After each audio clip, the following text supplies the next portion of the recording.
Large cap funds versus mid cap funds versus small cap funds. आप as investor तो जिस category में invest करना चाहिए और जिसको बेसिस लेते हुए आपका फंड कैटेगरी आप तो चुनना चाहिए। अगर आप यह तीनों कैटेगरी में भी इन्वेस्ट करने के बारे में सोचते हैं तो आप तो जिस कॉम्बिनेशन में इन्वेस्ट करना चाहिए। आज यह वीडियो में यह सब के बारे में एनालाइज करते। चलो वीडियो शुरू करते। हेलो दोस्तों, welcome to holistic investment dot in YouTube channel. अब पहले हम लार्ज कैप फंड्स के बारे में समझ लेते हैं। लार्ज कैप फंड्स तो मार्केट कैपिटलाइजेशन में होने वाले टॉप 100 कंपनीज में प्रिडोमिनेंटली इन्वेस्ट करने वाले फंड्स होते हैं। ये तो लार्ज साइज कंपनीज भी हम कह सकेंगे और ये तो ग्रोन अप कंपनीज भी हो सकेंगे। ये तो ज़्यादा स्टेबल कंपनीज और ग्रोन अप कंपनीज भी होते हैं और इसके लिए ज़्यादा मार्केट शेयर भी होते हैं। और देखें तो ये इसका प्रोडक्ट ब्रांड ये तो मार्केट में ऑलरेडी पॉपुलर होते हैं और ये तो डेवलप कंपनी होने के कारण इन्वेस्टर के लिए डिसेंट रिटर्न्स कमाने में वो तो मदद कर सकेंगे। लेकिन जब आप एज ए इन्वेस्टर इसका फर्दर डेवलपमेंट के बारे में सोचते हैं तो उसका फर्दर डेवलपमेंट के चांसेस तो कम ही पड़ती है, क्योंकि इसके लिए ऑलरेडी लार्ज बेस होने के कारण। अब इसको समझने के लिए अब हम एक प्रैक्टिकल उदाहरण को एवेल्युएट करते हैं।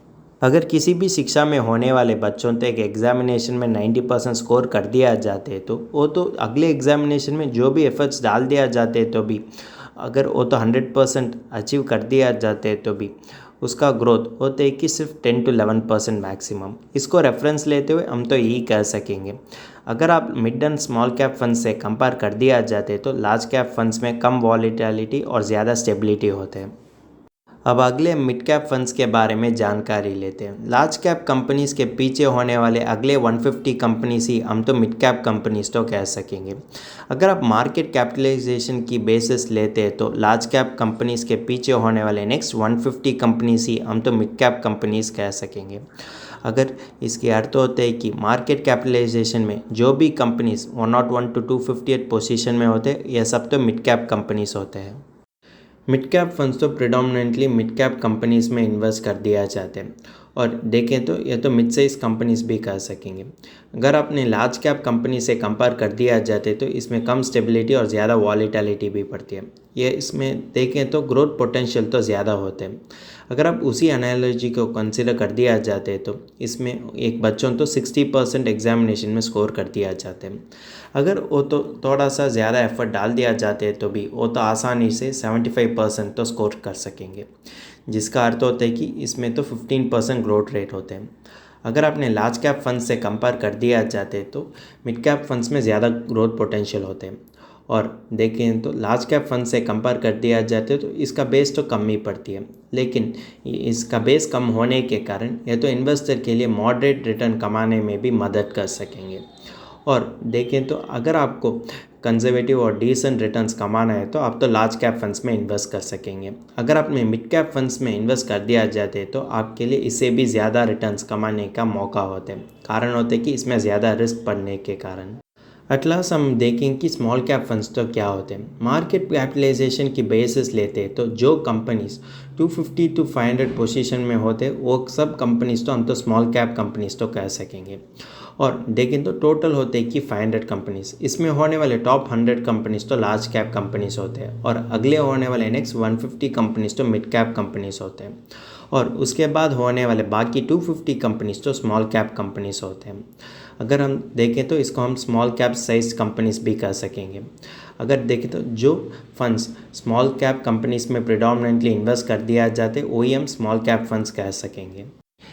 ये तो ज़्यादा अनस्टेबल पड़ते हैं इन्वेस्टर के लिए। कारण होते हैं कि इसमें होने वाले एक्सट्रीम वॉलेटाइल नेचर।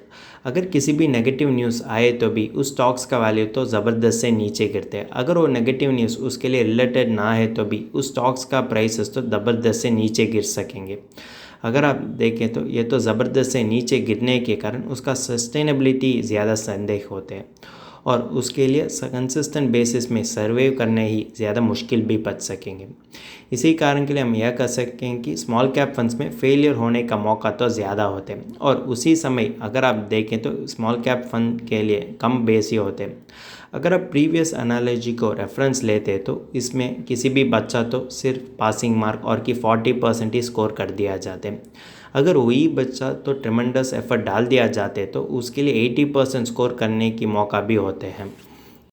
इसकी मतलब है कि आप तो स्मॉल कैप फंड्स में 100% ग्रोथ रेट को भी एक्सपीरियंस कर सकेंगे, जो मिड और लार्ज कैप फंड्स में एक्सपीरियंस करने की मौका तो ज़्यादा कम पड़ती है। अगर आप स्मॉल कैप कंपनीज लेते हैं तो स्मॉल कैप फंड्स में ज़्यादा मल्टी बैगर्स भी हो सकेंगे, और देखें तो स्मॉल कैप फंड्स में फेलियर होने का मौका भी ज़्यादा होते हैं। अगर आप स्मॉल कैप फंड्स लेते हैं तो इसमें ज़्यादा वॉलेटिलिटी पड़ती है जब आप इसको large and mid cap fund से कंपेयर कर दिया जाते हैं। लेकिन भी अगर आप देखें तो स्मॉल कैप फंड्स में large and mid cap fund से भी वो तो ज़्यादा रिटर्न कमाने के लिए पोटेंशियल होते हैं। अगर देखें तो अब तक आपके लिए लार्ज मिड और स्मॉल कैप फंड्स के बारे में बेसिक अंडरस्टैंडिंग तो मिल चुका है, और देखें तो आपके लिए इसमें होने वाले रिस्क कोशेंट और स्टेबिलिटी के बारे में भी जानकारी मिल चुका है। लेकिन आप तो जिसमें इन्वेस्ट करना चाहिए, लार्ज मिड और कि स्मॉल, इसके बारे में हम एनालाइज करते हैं। अब ये स्मॉल मिड और लार्ज चुनने के बारे में हम कंसिडर करने वाले पहले क्राइटेरिया होते हैं कि रिस्क अपडेट, अगर आप रिस्क लेने के लिए तैयार हो, और दूसरे क्राइटेरिया होते हैं कि अगर आपको यह रिस्क हैंडल करने के लिए रिस्क टॉलरेंस है। अगर आप देखें तो small and mid cap funds तो जब मार्केट अचानक से नीचे गिरते उस समय वो तो ज़बरदस्त से नीचे गिर सकेंगे, और उसके साथ साथ लार्ज कैप फंड्स भी नीचे गिर सकेंगे। लेकिन जब आप तो लार्ज कैप फंड्स को small and mid cap fund से कंपेयर कर दिया जाते तो ये तो थोड़े से ही नीचे गिरते हैं। अगर आप एज इन्वेस्टर के लिए एडिशनल फॉल बैर करने के लिए पोटेंशियल है। अगर आप देखें तो आप तो सेल्फ वेरिफिकेशन करने की ज़रूरी पड़ती है कि एडिशनल फॉल तो आपको किसी भी जेपरडाइज सिचुएशन में नहीं डालना चाहिए। अगर आप प्रीवियसली इसी तरह मार्केट साइकिल को एक्सपीरियंस कर दिया जाते तो इसके बारे में आपके लिए कोई भी समस्या नहीं होते। लेकिन जब आप इसी तरह मार्केट साइकिल को नहीं एक्सपीरियंस कर दिया जाते तो आप तो 2 बार सोचने की ज़रूरी पड़ती है। अगर देखें तो इसको इफेक्टिवली टैकल करने के लिए आप तो लार्ज और मिड और स्मॉल में स्मॉल पोर्शन वजह से इन्वेस्ट कर सकेंगे, जिसके वजह से आप तो इसको इफेक्टिवली हैंडल कर सकेंगे। अब ये म्यूचुअल फंड इन्वेस्टमेंट के बारे में हम कंसिडर करने वाले तीसरे इंपॉर्टेंट चीज़ और देखिए टाइम फ्रेम। अगर आपके पास 5 to 7 ईयर्स टाइम फ्रेम है तो आप तो लार्ज कैप फंड्स में इन्वेस्ट कर सकेंगे।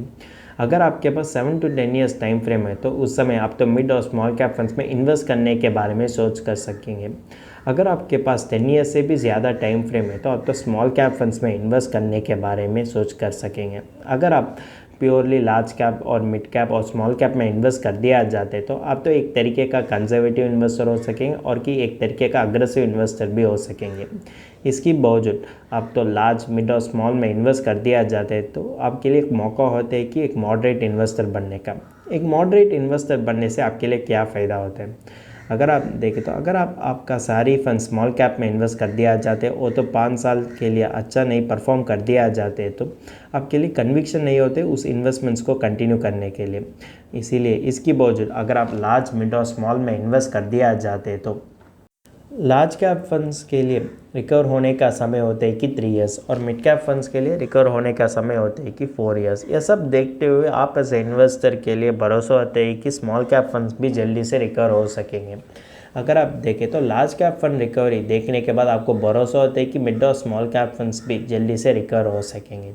अगर आप पूरे फंड स्मॉल कैप में इन्वेस्ट कर दिया जाते तो अगर अब तो 5 साल में कोई भी रिकवरी प्रोसेस को नहीं देखा गया तो आपके लिए एक संदेह उठती है कि यह इन्वेस्टमेंट डिसीजन सही होते या नहीं। इसी समय में ज़्यादा इन्वेस्टर्स तो उसका इन्वेस्टमेंट्स को आधा प्राइस में बेचते हुए लॉस को बुक कर दिया जाते हैं। अगर आप देखें तो यही सिचुएशन में आप तो जिस कॉम्बिनेशन में इन्वेस्ट करना चाहिए, और जिस कॉम्बिनेशन में आप तो आपका रिस्क अपडेट पर ध्यान रखकर यह 3 फंड्स में इन्वेस्ट करना चाहिए। इसके बारे में आप सोचते हुए 3 फंड्स में अलग अलग तरीके से इन्वेस्ट करना चाहिए। अगर आप लार्ज कैप फंड्स में ज़्यादा इन्वेस्ट करना चाहिए और कि स्मॉल कैप फंड्स में ज़्यादा इन्वेस्ट करना चाहिए, अगर आपको इसके बारे में कोई भी संदेह है तो आप तो एक प्रोफेशनल फाइनेंशियल प्लानर के साथ एक अपॉइंटमेंट को बुक कर सकेंगे। वो तो उस आपका इंडिविजुअल रिस्क प्रोफाइल और कि फ़ंड का रिस्क प्रोफाइल और ये तो मैच हो रही है या नहीं, और देखें तो ये तो टाइम फ्रेम पर ध्यान रखकर भी आपके लिए एक आइडियल इन्वेस्टमेंट पोर्टफोलियो बनने में एक प्रोफेशनल फाइनेंशियल प्लानर तो आपके लिए मदद कर सकेंगे। लार्ज मिड और स्मॉल कैप फंड्स आपका चॉइस तो क्या होते हैं? आप तो जिस कैटेगरी के लिए ओवर एक्सपोजर देने के बारे में सोचते हैं, इसके बारे में ज़रूर कमेंट सेक्शन में बताइए। अगर तुमको इस टॉपिक में और कोई अदर फाइनेंस और इन्वेस्टमेंट रिलेटेड टॉपिक में संदेह है तो हमारा फाइनेंशियल एक्सपर्ट के साथ अपॉइंटमेंट बुक कर सकता है। अपॉइंटमेंट का लिंक डिस्क्रिप्शन में दिया गया है, और फिर इन्वेस्टमेंट के बारे में और फाइनेंस के बारे में तुमको ज़्यादा बताना चाहिए तो हमारा लाइव वेबिनार अटेंड कर दीजिए। वेबिनार का लिंक भी डिस्क्रिप्शन में दिया गया है। वेबिनार एब्सोल्युटली फ्री है। इस वीडियो तुमको पसंद है तो लाइक कर दीजिए, फ्रेंड्स के साथ शेयर कर दीजिए और ज़रूर सब्सक्राइब कर दीजिए। धन्यवाद।